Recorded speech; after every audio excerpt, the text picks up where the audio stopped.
Welcome to another episode of First and Last. You know what we do here. I'm going to go ahead and open up Iron Flame, read the first chapter, try and predict what happens, read the last chapter, and see if I was right in any way, shape, or form. But first, I want to give a tremendous thank you to today's sponsor, the Space of the Square, aka Squarespace. Squarespace is an all-in-one website platform to educate and encourage entrepreneurs to stand out and succeed online. Their asset library allows you to upload, organize, and access all of your content from one place, as well as manage all your files from one central hub and use them across the entire Squarespace platform ecosystem. That's right, they got that whole multi-leveled, multi-device appeal where you can just have that all up and running from one location. And for anyone who does not have a background in coding like myself, Squarespace's flexible website templates provide you with a list of professional designs for every category in use, which you can use to customize the fit on every device. As I said, are you not paying attention? But my favorite thing, as I've said many times before, is the Fluid Engine, where you can get your Tony Stark on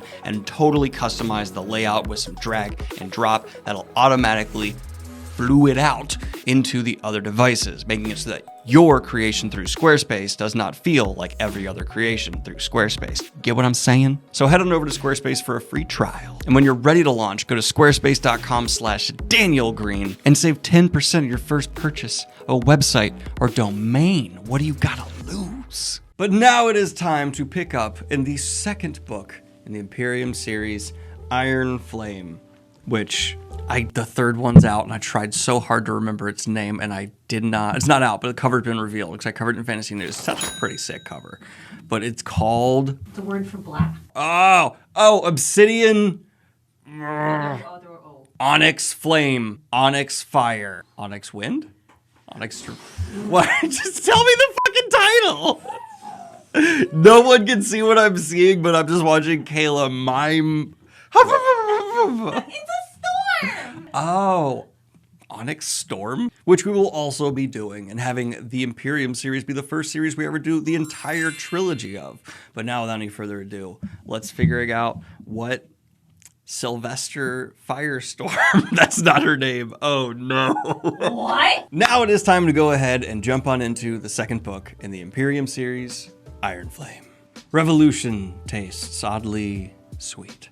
I stare at my older brother across a scarred wooden table in the enormous busy kitchen of the fortress of Artia and chew the honeyed biscuits he put on my plate.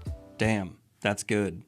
Really good. Maybe it's just that I haven't eaten in 3 days since a not-so-mythological being stabbed me in the side with a poisoned blade. That should have killed me. It would have killed me if it hadn't been for Brennan, who won't stop smiling as I chew. Oh. I don't like these pros. This might go down as the most surreal experience of my life. Brennan is alive. Venin, dark wielders I'd thought only existed in fables, are real. Brennan is alive. That wasn't me repeating.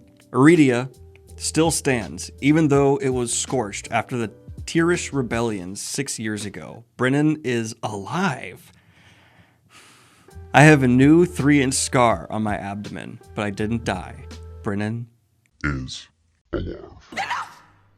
Calling it now. I'm calling it right now. Brennan's gonna die this book. Are you kidding me? Either that or he's a bad guy. That's my lock of the book. I'm locking that in.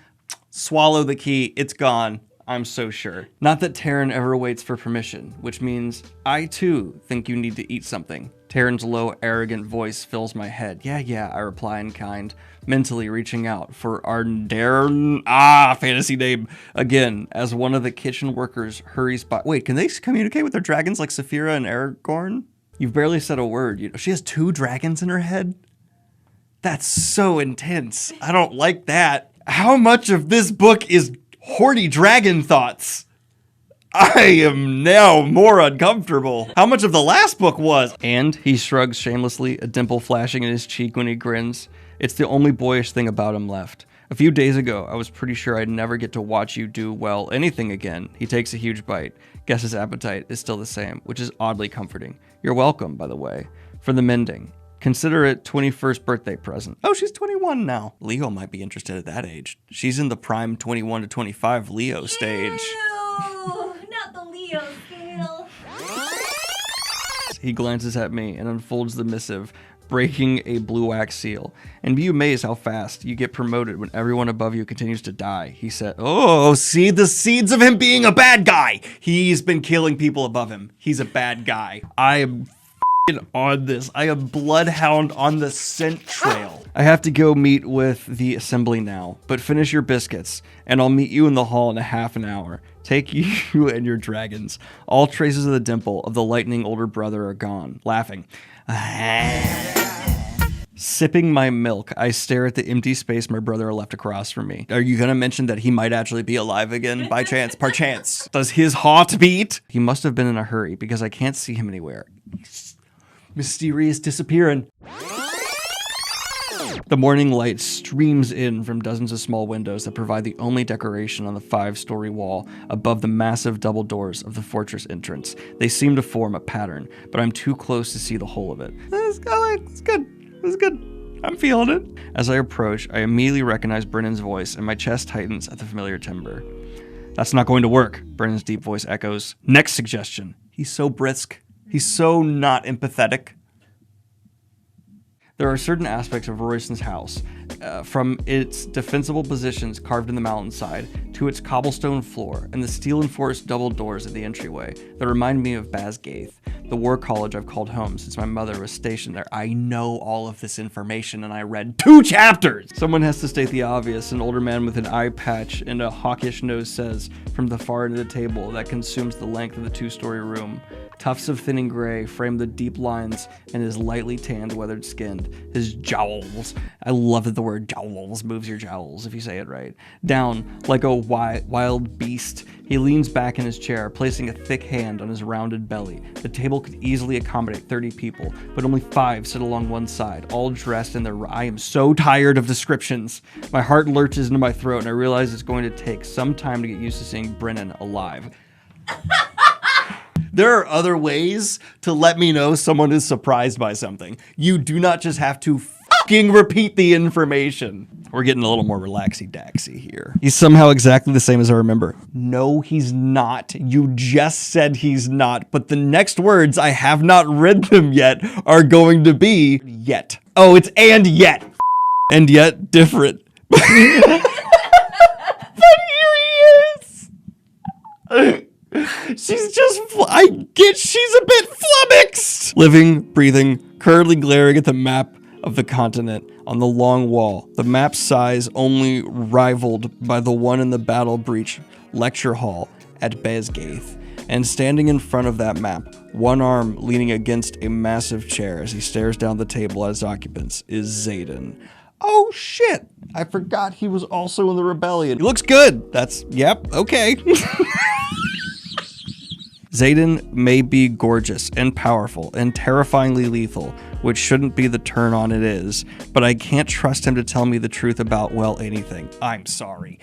Absolutely not. If you are discovering there's an evil government and someone didn't tell you they're a part of the resistance and you are like, how could you not trust me when you were working for that government and the daughter of the command, I would be like, yo, bro, you can keep a secret, motherfucker. I will trust you. It's literally the opposite. And your mom killed his father. But you're like, hey, you stuck that in me. How could you not tell me you're in the rebellion?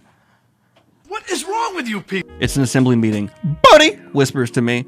Only a quorum of 5 is required to call a vote, since all 7 are almost never here at one time. Are we allowed to listen? Meetings are open to whoever wants to attend. And we're attending in the hallway? I'm just not reading dialogue tags right now. Yes, Imogen answers with no explanation. Returning is the only option. Hawknose continues. That's so rude. Actually, wait, no, it's capitalized like a proper noun. Is that someone's name? So I'm sorry, it's just it's a little bit aggressive to just out of nowhere be like Hawknose. It's like if internally she walked in a room and I was like, brittle bitch over there.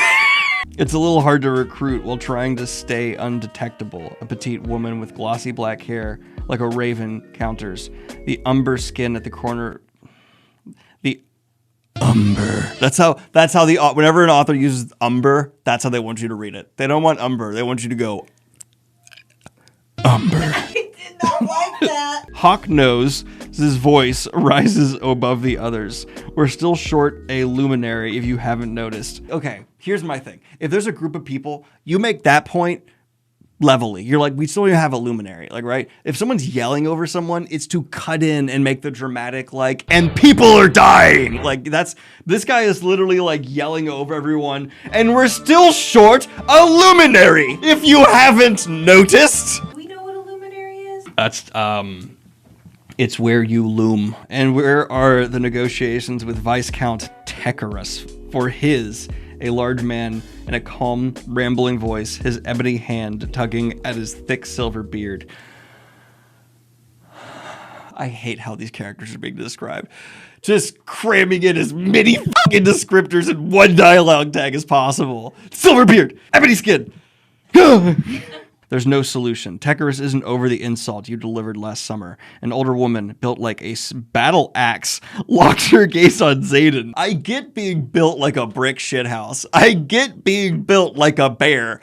I don't understand being built like Kayla did it. That is, you know what's cool? You all don't get to know what she did. But that was a great battle axe. I rescind what I had to say. That was so well done. Well, he's definitely not going to trade with us now, she retorts, her gaze narrowing, especially if you won't even contemplate his latest offer. He can fuck right off with his offer. Xaden's voice is calm. Oh, sorry, let me say that. He can fuck right off with his offer. Xaden's voice is calm, but his eyes have a hard edge that dares anyone at the table to disagree. Okay, the guy yelled about luminaries, but the he can fuck off is delivered very calmly. He can fuck right off. What about the luminary? Oh, the best part about that is I don't know what a luminary. Oh, this is good luck editing this one, babe. There had better be a solution if we can. This is such a horrible debate. Literally, what they're doing around this table is someone's like, a luminary. He can fuck off with his offer. We need a solution. There should be a solution. What is this conversation? How is anything ever accomplished? I just love Luminary Guy. He's my favorite character. There had better be a solution. If we can't supply the drifts with enough weaponry to really fight in the next year, the tide will shift too far to ever. They're just delivering exposition through dialogue that feels roughly like a debate or discussion, and it's not at all. If you actually separate it out and have actors say these words to each other back and forth, you'd be sitting there like, are people having a stroke? This is odd. As I said, I'm working on a diplomatic solution for the luminary.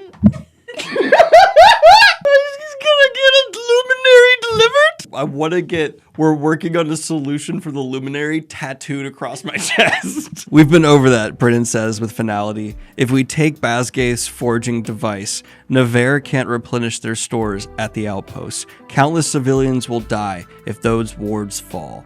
Do any of you want to be responsible for that? Silence reigns. Then we agree, Hawknose says.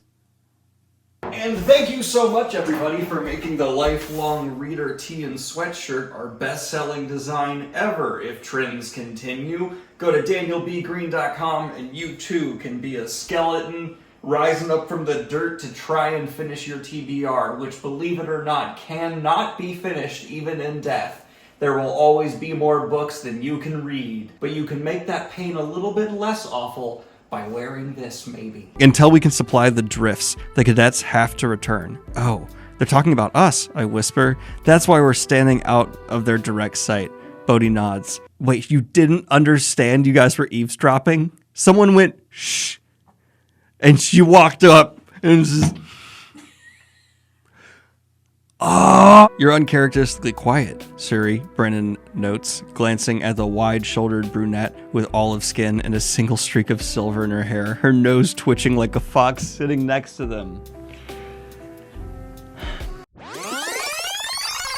8. Xaden, Garrick, Bodhi, Imogen, 3 marked ones I'd never gotten a chance to know before they were thrown into battle, and me.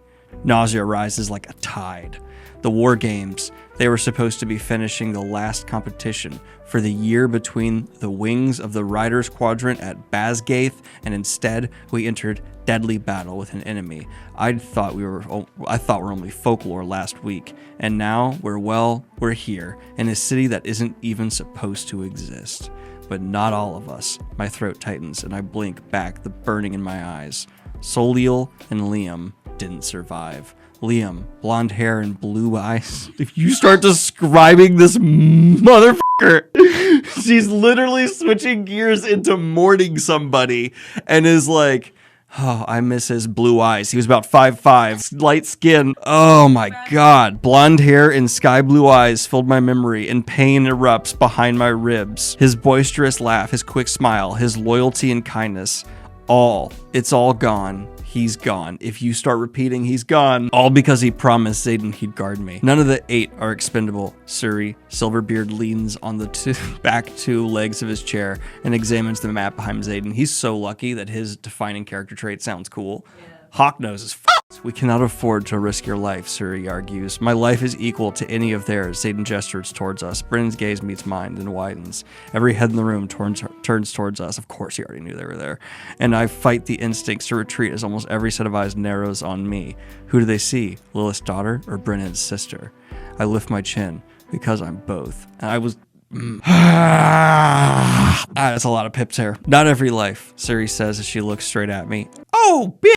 Okay, that was uncalled for. How could you have stood there and let her overhear the conversation of the assembly? If you didn't want her to hear, you should have closed the door, Bodhi responds, stepping into the room. It's a very good response from Bodhi. I think Bodhi might actually be my favorite character. All of his actions have been pretty bodicious. Xaden has already taken responsibility for her. Imogen sidesteps, moving slightly closer to me. I disagree with that logic because, yeah, okay, he takes responsibility. What if she sells everyone out and we all die? As brutal of a custom as it may be, my gaze whips to meet Xaden's. The hell is she talking about? I still don't understand that particular decision, Hawknose adds. Decision was simple. She's worth a dozen of me, Xaden says, and breath catches at the intensity in his eyes. If I don't know better, I'd think he means it. And I'm not talking about her signet. I would have told her everything discussed here anyway, so an open door is a moot point.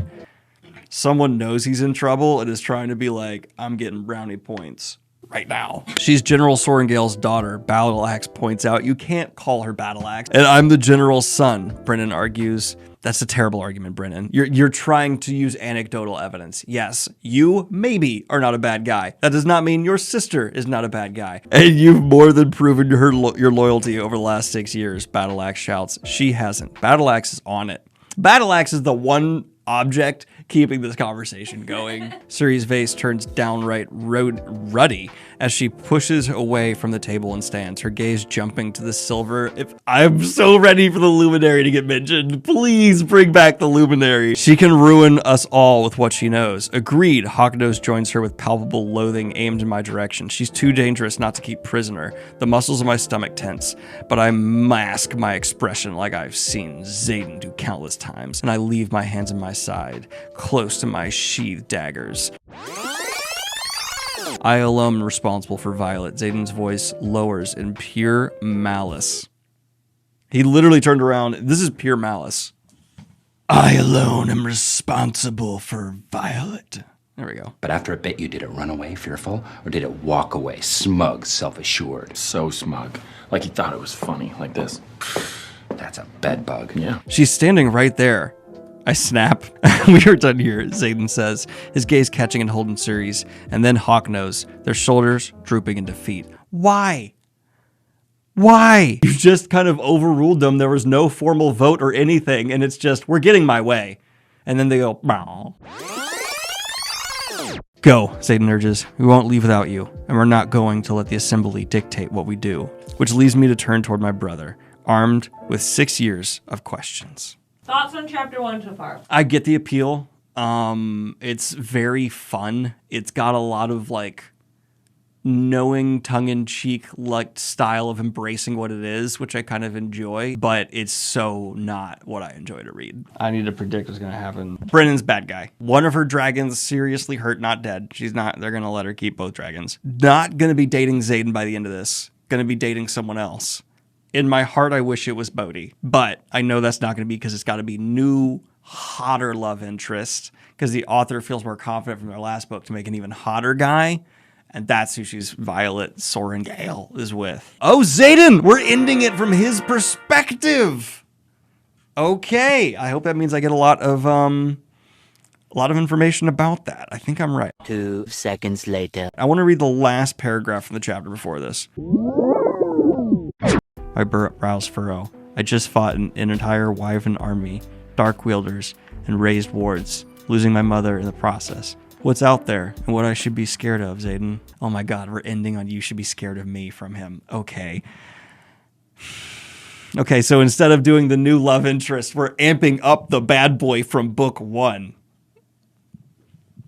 Okay. Slowly, he drags his gaze up my body, and it feels like it takes years for him to just look at me. When he finally does, I gasp, my hand tightening on his in reflex.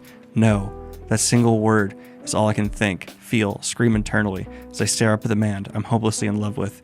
Me, he whispers, a faint, almost indistinguishable red ring emerging, his gold-flecked onyx irises. You should be scared of me. Swear to me!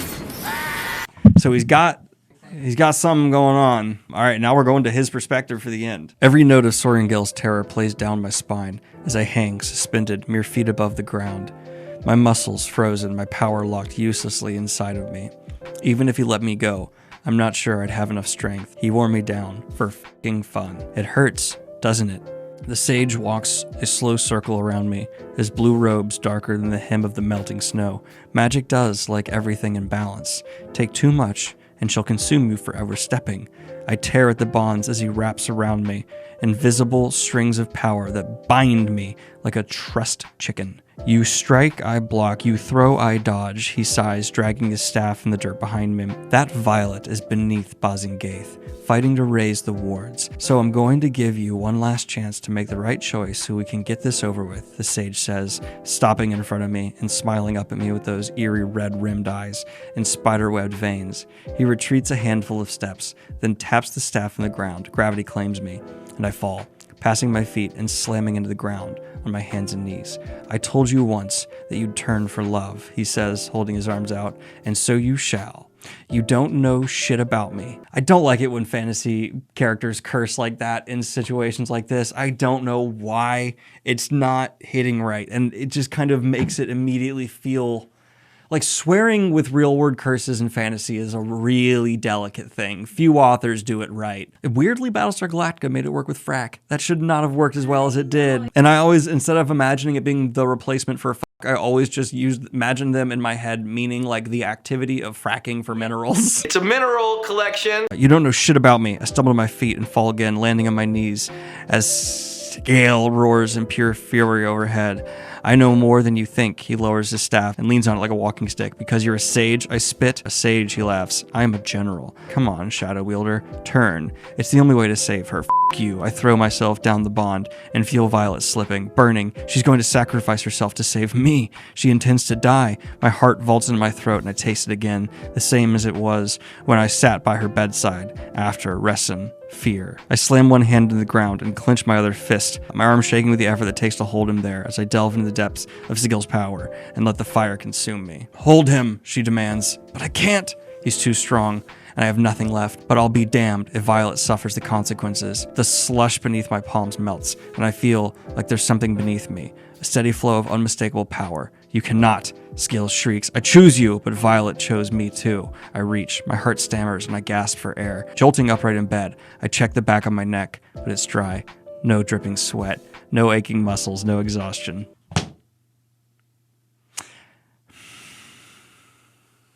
Sometimes it feels like it was all a dream. We're doing the dream sequence. Are you Just Violet, sleeping beside me, her cheek resting on the pillow, her breath deep and even, thanks to the exhaustion that's left bruises under her eyes.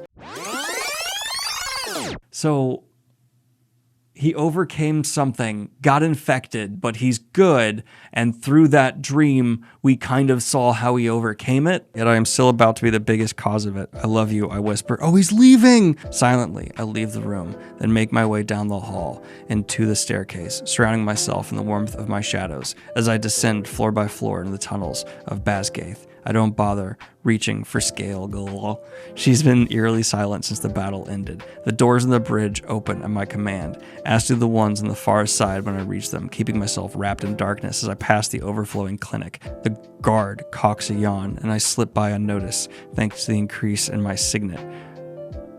Okay. Or whatever this is. I agree. The last time I walked these stairs, I just murdered everyone who stood between me and Violet. It's ironic. That's the cell I ended up standing in front of. Now, peering through the barred window at Jack fucking Barlow. Oh, he's alive! Jack's alive! You look good, the second year says. What's the cure? I fold my arms across my chest. For the serum, he scoffs. The antidote? You know what I'm fucking mean. Shadows scurry in the form of the edges of the walls in his cell. Tell me what the cure is, and I won't send for the Ribstad chest, and we'll hold you in the air until you mummify. Okay. He stands slowly, cracking his neck before he moves to the center of the room, where the chair they tortured Violet in had been bolted. There's a way to get rid of this, I seethe. His smile grows even wider. Oh no, there's no cure. You can't even give back what's taken. You'll only hunger for more. I'd rather die than become one of you. Yeah, okay, so he's infected with something, we're right. All this time, you've been convincing everyone you're the hero, and now you'll be the villain, especially in her story. Welcome to the fucked up family. Guess we're brothers now. That I say probably too often that it's like hard to read out loud bad prose sometimes, but that ending too was rough. I know this book had like an insanely fast turnaround from the first one, and I remember the first book, it didn't have incredible prose, but it was smoother than that. That was tricky. That was straight up just messily worded at points. Is Brennan alive? Yeah, is Brennan alive? Tune in for book 3 to find out whether or not Brennan's alive. Right along with me. Thank you everyone for tuning into this episode of First and Last. Like and subscribe if you have not already, and check out other episodes available here or normal book reviews. I just did. And have a good one, y'all. I love you and thank you for watching. Peace.